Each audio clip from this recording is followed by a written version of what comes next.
How's it going, everybody? Hope you're having a wonderful day. And I just want to give my thoughts on Spider-Noir, the new Amazon Prime original. And beware, there may be spoilers in this video. Yeah, right off the bat, yeah, I absolutely loved it. I thought it was fantastic. Now, I don't know how actually accurate it is to the Spider-Man-Noir comics because I have not really read them. Like, I only know the character through basically games and the Spider-Verse movies. But after watching the show, I definitely want to check the comics out. And yes, I did watch this in black and white because that's how they intended to release it. So that's how I watched it. And man, it looked beautiful. The cinematography was just incredible. I loved the look of this.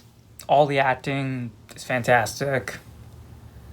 Especially Nicolas Cage as our lead. Spider-Noir, Ben Reilly, maybe something else. We'll talk about that in a minute. Yeah, he's great. He's very Nick Cage, but it works. It really worked for me. And the villain Silvermane was awesome. He was really intimidating. Like, anytime he's on screen, I was locked in. Like, he's a really good villain. There are other villains in this, too. We got Sandman, Tombstone. It's ironic because Tombstone's also going to be in Spider-Man Brand New Day. And then we have someone called... I forget his name. It has something to do with trains, I think. He's like this world's version of, like, Electro, right? And yeah, all these other villains, they weren't just there just to be muscle for Silvermane. They were actually like really fleshed out characters. So yeah, I enjoyed all the villains in this too. They're all huge standouts. Music is incredible. I have the theme song of the show stuck in my head the whole day. Really good music. Something I want to get right out of the way is this the same Spider-Man Noir we saw in the Spider-Verse movies? They definitely allude to it, but they don't ever straight up confirm it, because the opening line of the show is him saying, "Someone once asked me what universe this was, and I said the only one I know." So hinting that maybe he has met people from other universes. And they also point out on the show that he has changed his name. His name was not originally Ben Reilly. So if they perhaps do a season 2, maybe they could explore it. Maybe his name was Peter Parker, but he decided to change it for whatever reason. So about the story real quick. Basically it revolves around... After his bride-to-be, Ruby, passed away, because someone wanted revenge on for something he did, he quit being the Spider, as they call him, for 5 years. And he's just a regular old PI now. But he ends up getting involved in his plot, including someone named Cat Hardy. You can probably guess who that's supposed to be. And Silvermane, and like the mayor. All these different pieces come clashing together. And he comes to realize these villains are popping up now because of something he did when he was in World War I. Or the Great War, as it was called back then. Or just the war. And yeah, and then it just comes unraveling this mystery. And I was really invested the whole time. The action scenes were good, but this isn't really an action show. So that's not what we should go in expecting. But when they do happen, they're very entertaining.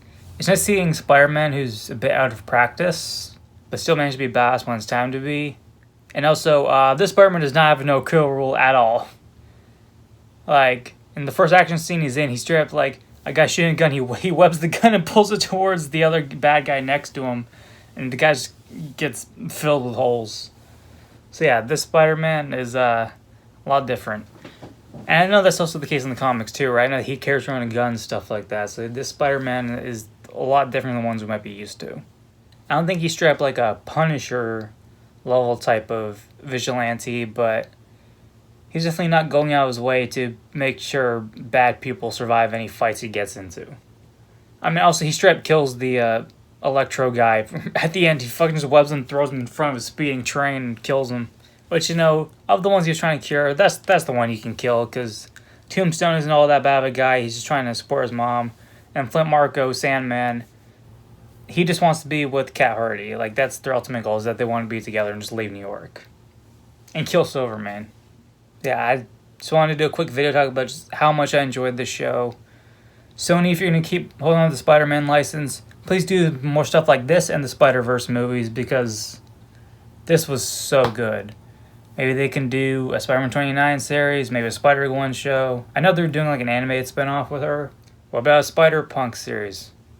I just remember that's also going to be a movie. What about that Silk show we heard was going to come out for like ever and then just didn't happen? Can we get that back in development? What about a Mayday Parker series and a Spider-Girl? That'd be cool to see. If they don't want to make a Peter Parker Spider-Man live-action series, that's fine. But yeah, let's get some more stuff like this. Let's get more live action shows about different Spider-Man from the multiverse, you know? It's a way to be creative and introduce the audience to newer characters they might not be familiar with. Let's get a show about Spider-Man. Why the hell not, you know? I just want to say, I really enjoyed the show. I highly recommend it if you haven't seen it already. What do you think of the show? Let me know in the comments below. And be sure to subscribe. Bear with me out. Have a great day. See ya.